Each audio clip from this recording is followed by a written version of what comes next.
Hi, beetroot ಪಲ್ಯ ಮಾಡೋಣ. ಹೇಗೆ ಮಾಡೋದು ನೋಡೋಣ ಬನ್ನಿ.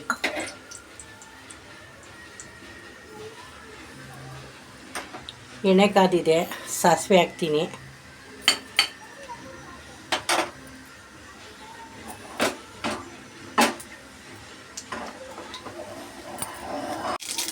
ಸಾಸಿವೆ ಸಿಡಿತು, ಈರುಳ್ಳಿ ಹಾಕ್ತಾಯಿದ್ದೀನಿ, ಅವರೆಕಾಯಿ ಹಾಕ್ತಾಯಿದ್ದೀನಿ, ಹಸಿ ಅವರೆಕಾಯಿ, ಬಟಾಣಿ 1 ಕಪ್ಪು,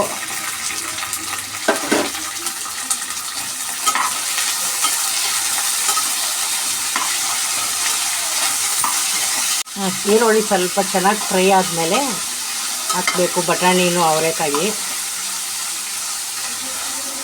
ಇವಾಗ ಬೀಟ್ರೋಟ್ ಹಾಕ್ತೀನಿ.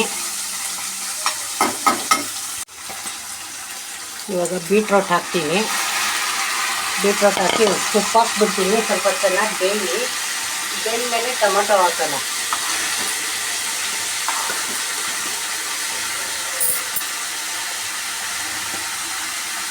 ರುಚಿಗೆ ತಕ್ಕಷ್ಟು ಉಪ್ಪು. ಈಸಿಯಾಗಿ ಮಾಡ್ಕೊಳ್ಳೋ ಅಂಥ ಪಲ್ಯ.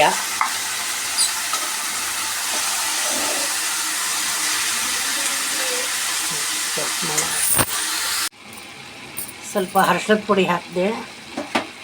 ಟೊಮೆಟೊ ಹಾಕ್ಬಿಡ್ತಾ ಇದ್ದೀನಿ. ಸ್ವಲ್ಪ ನೀರು ಹಾಕಬೇಕು ಅದು ಕುಕ್ ಆಗೋದಕ್ಕೆ.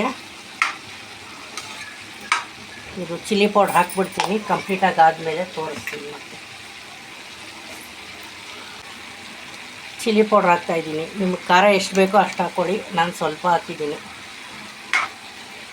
ಚೆನ್ನಾಗಿದೆಲ್ಲ ಕುಕ್ಕಾಗಲಿ ಟೊಮೆಟೊ ಎಲ್ಲ ಆದಮೇಲೆ ಕಂಪ್ಲೀಟಾಗಿ ತೋರಿಸ್ತೀನಿ.